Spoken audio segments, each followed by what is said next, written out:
Anyway, I'm probably gonna have to put these together. Anyway, so yeah, that was it. I mean, that's pretty much it. And so, but as I've gotten older, more mature, especially watching this series, I realized the biggest thing is like we go through different parts and phases of our lives. And like tragedy is an inevitable part of what our experience is all about.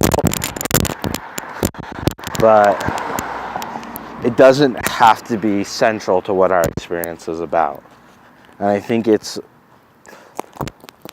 the focus in your life which is going to define it, right? If you focus on the losses in your life and the tragedies and the disappointments and failures, then I think that's what ultimately your life will come to embody.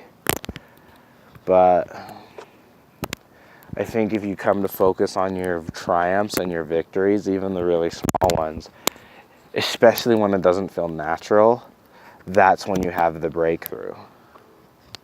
And I think that was, I mean, that's sort of the smallest thing. It's, what are you celebrating in its smallest, most refined form? I think I spend so much time focusing on my own failures and seeing the faults and the disappointments and the tragedies that kind of sort of up to this point, my life has just been a mishmash of that. But overall, that's been the narrative, just this giant disappointment. But the other day, my boss, she said, when something happens in your life and something is rough, you have a decision to make about your circumstance and what your story is going to be. Is your story going to be, because of this, I failed? Or is it going to be, I succeeded in spite of this? Or in spite of this, I succeeded. So,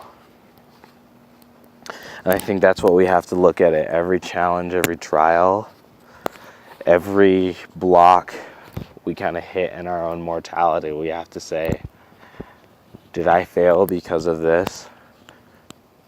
Or in spite of this, did I succeed? And I think that's the ultimate message for the day, guys. And kind of what I've been saying is that I've been using my life story as an excuse to fail and feel like a failure and not even really blaming my other things, but I realized the biggest thing is I had to stop blaming myself. I think I'm past the point where I hold others accountable or other things accountable for my failures. But I think it's not enough to just get to that point and blame yourself. You have to get to the point where you're not blaming anymore. It's not about blame. It's about, okay, this thing happened. I was overwhelmed, and you recognize your own weaknesses, and recognizing that your weaknesses aren't an indicator of your own lack of worth. Having weakness doesn't mean you lack worth. It's part of the shebang of mortality, right? And I think it's tough because we live in a world that doesn't recognize that. And it's weird, but you kind of have to recognize that maybe the reason the world operates the way it does is because we as individuals are here to show it and teach it a lesson. And it's only as we get together in groups and continue to accept other people, forgive them, and live super basic principles of character that the world turns around and gets to a better place. And I think sometimes we lose track of that. And so I suppose that's my message for the day. Just remember that in all things in life, we can fail because of, or we can succeed in spite of. And that any failure, as a consequence of our weakness, is just part of the journey. And is, instead of our because, is our in spite of.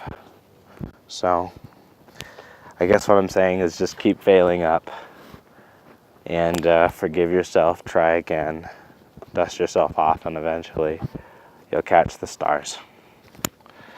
This is D.A.R.M.A Kid signing off, like day 94. And I'm wishing everybody the best.